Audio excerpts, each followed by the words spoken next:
자, 오늘은 총 2개 파트로 진행됩니다. 파트 1부터 시작해 볼까요?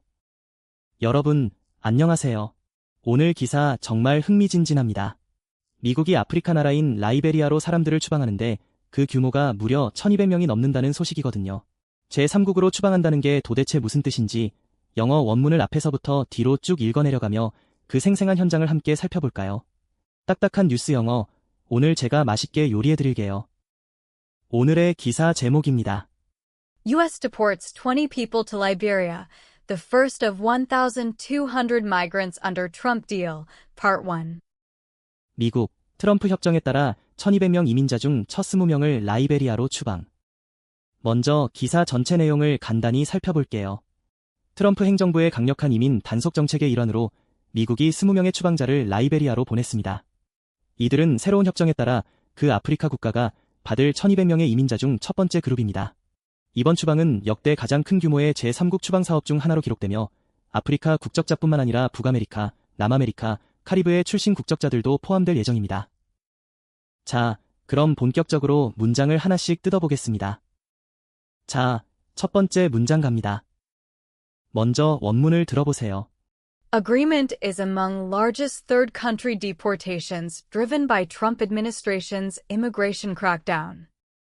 이제 스트림 리딩으로 끊어서 읽어볼게요. Agreement is 그 협정은 입니다. 주어인 협정에서 시작해 동작으로 나아가는 아주 기본적인 흐름이에요. 뉴스에서 이런 식으로 주어를 먼저 던지고 설명하는 경우가 많습니다. among 사이에 있는데요. 전치사는 공간적 이미지로 접근하면 쉬워요. 여러 추방 사례들 사이에 이 협정이 있다는 뜻이니까요. largest third country deportations. 가장 큰 규모의 제3국 추방들. 제3국 추방이란 당사국이 아닌 다른 국가로 사람을 보내는 것을 뜻해요. 요즘 뉴스에서 정말 자주 등장하는 핫한 표현입니다. driven by 그건에 의해 추진된 건데요. 과거분사 드리브는 외부 힘을 받아 움직인 상태를 나타내요. 자동차 운전할 때 쓰는 그 드라이브의 수동태라고 생각하시면 됩니다. Trump administrations. 트럼프 행정부의 행정부를 뜻하는 단어는 미국 정치 뉴스에서 빠지지 않고 등장해요. 꼭 기억해두세요. Immigration crackdown. 이민자 단속에 의해 크랙다운은 단속이라는 뜻인데 강하게 내리친다는 느낌이 있어요. 요즘 뉴스에 엄청 자주 나오는 단어입니다. 자, 그럼 방금 끊어 읽은 걸 전체 해석으로 쭉 이어서 들어볼게요. 그 협정은 사이에 있는데요. 가장 큰 규모의 제3국 추방들, 그건 트럼프 행정부의 이민자 단속에 의해 추진된 건데요.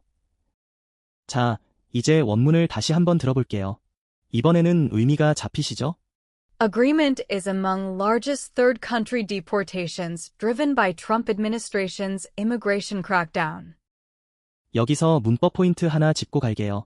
과거분사 구문인 드립은 by가 앞에 명사인 추방들을 꾸며주고 있어요. 한국어처럼 명사 앞으로 뒤집어 말하지 않고 추방들 뒤에 바로 그건 에 의해 추진된 건데요라고 이어 해석하는 게 핵심입니다. 영어 어순 그대로 흘려보내듯 읽어주세요. 드립은 by는 뉴스뿐만 아니라 일상에서도 정말 많이 쓰여요. 예를 들어 어떤 프로젝트가 고객 요구에 의해 추진되었다고 말할 때도 쓸 수 있죠. 이건 고객의 요구에 의해 추진된 거야 라고 자연스럽게 쓸 수 있어요. 이 표현 실생활에서는 이렇게 쓸 수 있어요. The new policy is driven by customer feedback. 새로운 정책은 고객 피드백에 의해 추진된 것입니다. She is driven by a desire to help others. 그녀는 다른 사람들을 돕고 싶은 열망에 의해 추진됩니다. 이런 식으로 한번 직접 말해보세요. 좋아요. 두 번째 문장 볼까요? 자, 원문을 한번 들어보시죠. The United States sent 20 deportees to Liberia, who arrived on Thursday as part of 1,200 migrants that the African country will receive under a new deal. 자, 이번엔 의미 단위로 끊어서 가봅시다. The United States sent. 미국은 보냈습니다. 주인공인 미국이 동작을 이끌어요. 누구를 보냈는지 궁금하죠? 뒤를 보면 나옵니다. 20 deportees. 20명의 추방자들을. 디포티스는 추방자라는 뜻이에요. 동사 디포트에 사람을 뜻하는 전미사 이가 붙은 형태랍니다. To Liberia. 라이베리아로. 전치사 to는 방향을 나타내요. 라이베리아라는 목적지로 향하는 모습을 떠올려 보세요. Who arrived. 그런데 그 사람들은 도착했어요. 콤마 뒤에 오는 관계대명사 who는 앞선 내용을 받아 추가 설명을 덧붙여요. 그런데 그 사람들은로 자연스럽게 이어받는 게 포인트입니다. On Thursday. 목요일에 요일을 나타내는 간단한 시간 표현이에요. 뒤에 올 추가 정보를 위해 살짝 끊어주세요. As part of. 의 일부로서 as part of는 무언가의 일부라는 걸 나타내는 아주 유용한 표현이에요. 발표나 뉴스에서 정말 자주 나옵니다. 1,200 migrants. 1200명의 이민자들의 마이그런츠는 이주자, 이민자를 뜻해요. 이 단어도 뉴스에서 단골로 등장하니 꼭 외워두세요. That the African country. 바로 그 아프리카 국가가 관계대명사 대신 앞선 이민자들을 수식해요. 뒤에 주어가 바로 왔으니 바로 그 아프리카 국가가로 연결해줍니다. Will receive. 받을 미래 시제를 쓰면서 앞선 이민자들을 받을 것임을 나타내요. 뒤이어 자연스럽게 결합됩니다. Under a new deal. 새로운 협정 아래에서요. 언더는 무언가 아래 있다는 이미지인데 여기선 협정이라는 규정 아래에서 행동한다는 뜻이에요. 이번엔 문장 전체 해석을 한 번에 쭉 이어볼게요. 미국은 보냈습니다. 20명의 추방자들을 라이베리아로. 그런데 그 사람들은 도착했어요. 목요일에 1200명의 이민자들의 일부로서 바로 그 아프리카 국가가 받을 새로운 협정 아래에서요. 자, 다시 원문을 들어볼까요? 이번엔 느낌 오시죠? The United States sent 20 deportees to Liberia, who arrived on Thursday as part of 1,200 migrants that the African country will receive under a new deal. 여기서 문법 포인트 하나 짚고 갈게요. 관계대명사 후는 계속적 용법으로 앞선 내용을 받아 추가 설명을 덧붙여요. 그런데 그 사람들은로 자연스럽게 연결하면 끊기지 않아요. 뒤에 오는 관계대명사 대신 바로 그 아프리카 국가가로 연결해 뒤에 받을이라는 미래 동작과 매끄럽게 결합시켜요. as part of는 일상이나 비즈니스에서도 정말 자주 써요. 저는 이 프로젝트의 일부로서 참여했습니다라고 말할 때 바로 이 표현을 쓰면 아주 자연스럽습니다. 꼭 알아두세요. 이 표현 실생활에서는 이렇게 쓸 수 있어요. I attended the conference as part of a research team. 저는 연구팀의 일부로서 그 회의에 참석했습니다. The donation is part of our charity campaign. 그 기부금은 우리 자선 캠페인의 일부입니다. 이런 식으로 한번 직접 말해보세요. 세 번째 문장입니다. 집중해주세요. 이번 문장 원문부터 들어볼까요? The deportees arrived at the Roberts International Airport outside Monrovia. 스트림 리딩으로 한 덩어리씩 풀어볼까요? The deportees arrived. 그 추방자들은 도착했어요. 주어가 도착했어요라는 동작을 이끌어요. 어디에 도착했는지 뒤에 나옵니다. At the Roberts International Airport. 로버츠 국제공항의 콕. 전치사에 든 특정 지점을 콕 찍어 가리키는 이미지가 있어요. 공항이라는 한 점을 지정하는 거죠. Outside Monrovia. 몰로비아 바깥에 있는, 아웃사이드는 바깥에 있다는 공간적 위치를 자연스럽게 이어줘요. 몰로비아는 라이베리아의 수도입니다. 끊어 읽은 의미들을 모아 전체 해석으로 들어보겠습니다. 그 추방자들은 도착했어요. 로버츠 국제공항의 콕, 몰로비아 바깥에 있는. 이제 다시 원문입니다. 이번엔 이해가 되시나요? The deportees arrived at the Roberts International Airport outside Monrovia. 여기서 문법 포인트 하나 짚고 갈게요. 전치사에 든 공간 안의 특정 지점을 콕 찍어 가리키는 이미지가 있어요. 그래서 공항의 콕처럼 해석하면 아주 자연스럽습니다. 반면 전치사이는 넓은 공간 안에 있는 느낌이고 오는 표면에 닿아 있는 느낌이에요. 이 차이를 알면 전치사가 정말 쉬워져요. 애든 장소 말고도 추상적인 상황에서도 자주 써요. 회의에 참석하다를 at the meeting이라고 하죠. 특정 행사나 모임 같은 한 지점에 도달한다는 느낌으로 쓰인답니다. 이 표현 실생활에서는 이렇게 쓸 수 있어요. I will meet you at the entrance. 입구에서 만날게요. She is waiting at the bus stop. 그녀는 버스 정류장에서 기다리고 있어요. 이런 식으로 한번 직접 말해보세요. 네 번째 문장이에요. 거의 다 왔어요. 다음 문장입니다. 먼저 들어보세요. The Liberia-U.S. agreement is among the largest third country deportations driven by the Trump administration's crackdown on immigration. 앞에서 뒤로 쭉 끊어서 읽어보겠습니다. The Liberia-U.S. agreement. 라이베리아 US 협정은 US는 미국을 뜻하는 약어인데 한 글자씩 U와 S로 읽어주면 돼요. 라이베리아와 미국 사이의 협정이에요. Is among. 속해 있다. 여러 추방들 사이에 이 협정이 속해 있다는 뜻이에요. 앞서 나온 에몬과 같은 표현입니다. The largest third country deportations. 가장 큰 규모의 제3국 추방들에 가장 큰 규모라는 말이 붙으니 얼마나 엄청난 사업인지 실감이 나죠. Driven by. 이끌린, 에 의해, 드리븐 바이가 다시 등장했어요. 이 표현은 뉴스에서 단골 손님이니 완벽하게 익혀두세요. The Trump administration's crackdown. 트럼프 행정부의 단속에 의해, 단속을 뜻하는 크랙다운이 또 나왔어요. 뒤에 전치사 온이 와서 무엇에 대한 단속인지 설명할 거예요. On immigration. 이민에 대한. 크랙다운 온은 무언가에 대한 단속이라는 뜻이에요. 온은 닿아 있는 대상을 가리키죠. 자, 전체 직독직해를 한 호흡으로 쭉 읽어볼게요. 라이베리아 US 협정은 속해 있다.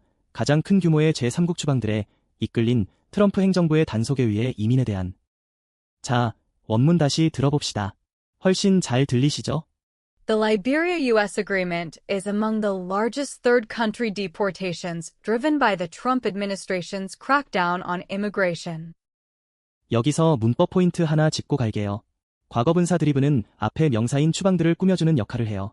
스트림 리딩에서는 명사를 먼저 읽고 뒤 이어오는 분사를 이끌린, 에 의해로 간결하게 처리해서 앞에서 뒤로 흐름을 유지해요. 전치사 바이는 힘과 영향의 원천을 나타내니 의해로 자연스럽게 이어붙입니다. 크랙다운 온은 정말 빈번하게 쓰이는 표현이에요. 범죄 단속뿐 아니라 술집된 단속이나 불법 주정차 단속처럼 일상생활에서도 자주 쓰인답니다. 원어민 뉘앙스를 살리고 싶다면 이 표현을 꼭 기억하세요. 이 표현, 실생활에서는 이렇게 쓸 수 있어요. The police launched a crackdown on illegal parking. 경찰은 불법 주정차에 대한 단속을 시작했습니다. There is a crackdown on counterfeit goods this month. 이번 달에는 가짜 상품에 대한 단속이 있습니다. 이런 식으로 한번 직접 말해보세요. 5번째 문장입니다. 힘내세요. 원문 먼저 한번 들어볼게요. The 1,200 deportees will include African nationals and also nationals from North America, South America, and the Caribbean, according to the Liberian Information Minister, Geraldine Mcpia. 자, 한 조각씩 천천히 읽어볼게요. The 1,200 deportees 1200명의 추방자들은 주인공인 1200명의 추방자들이 등장해요. 이들이 누구를 포함하는지 뒤에 나옵니다. will include 포함할 것입니다. 미래 시제로 앞으로 포함될 것임을 나타내요. include는 포함하다는 뜻의 아주 기본적인 동사입니다. African nationals 아프리카 국적자들을 내셔널즈는 여기서 형용사가 아니라 명사로 쓰였어요. 국적자, 국민이라는 뜻이에요. and also nationals 그리고 또한 국적자들을 and also는 그리고 또한이라는 뜻으로 대상이 계속 이어짐을 매끄럽게 연결해요. from North America 북아메리카에서 온 from은 기점을 나타내요. 북아메리카에서 온 사람들이라는 뜻이죠. South America 남아메리카와 앞의 지역과 이어지는 또 다른 지역이에요. 쉼표로 구분되어 있어요. and the Caribbean 그리고 카리브해 지역 사람들까지 포함된다는 거예요. 정말 다양한 국적이 섞여 있네요. according to 말에 따르면, according to는 누구의 말에 따르면이라는 출처를 밝힐 때 쓰는 표현이에요. 뉴스에서 정말 단골이죠. the Liberian Information Minister 라이베리아 정보장관인 인포메이션 미니스터는 정보장관을 뜻해요. 미니스터는 장관이라는 뜻입니다. Geraldine Mcpia 제롤린 매크 피아의 장관의 이름이에요. 인물 이름은 한글 발음으로 자연스럽게 읽어주세요. 이제 문장 전체 뜻을 이어서 한번 들어보세요. 1200명의 추방자들은 포함할 것입니다. 아프리카 국적자들을 그리고 또한 국적자들을 북아메리카에서 온 남아메리카와 그리고 카리브해에 말에 따르면 라이베리아 정보장관인 제롤린 매크 피아에 다시 한번 원문 갑니다. 이제 머릿속에 그림이 그려지시죠? The 1,200 deportees will include African nationals and also nationals from North America, South America, and the Caribbean, according to the Liberian Information Minister, Geraldine Mcpia. 여기서 문법 포인트 하나 짚고 갈게요. 전치사 from은 에서 on으로 붙여서 뒤에 지역명사들을 자연스럽게 수식하게 둬요. 마지막 according to는 말에 따르면으로 전체 상황의 출처를 간결하게 덧붙이는 역할을 해요. 영어 어순 그대로 흐름을 유지하세요. according to는 뉴스뿐 아니라 일상 대화에서도 정말 자주 써요. 내 생각에는 이라고 말할 때 according to me라고 하면 아주 원어민스러운 표현이 된답니다. 꼭 써보세요. 이 표현 실생활에서는 이렇게 쓸 수 있어요. The team includes members from various departments. 그 팀은 다양한 부서에서 온 멤버들을 포함합니다. According to the weather forecast, it will rain tomorrow. 일기예보에 따르면 내일 비가 올 것입니다. 이런 식으로 한번 직접 말해보세요. 자, 여러분. 오늘은 미국의 제3국 추방 뉴스를 통해 디포테이션, 크랙다운 온, 에즈 파트 오브 같은 정말 알짜배기 표현들을 배웠어요. 뉴스 들으실 때 이 단어들 나오면 저거 방금 배운 건데 하고 반가워하실 거예요. 오늘 배운 표현들로 일상에서 꼭 문장을 만들어 보세요. 다음 시간에도 재미있는 기사로 찾아올게요. 그럼 안녕.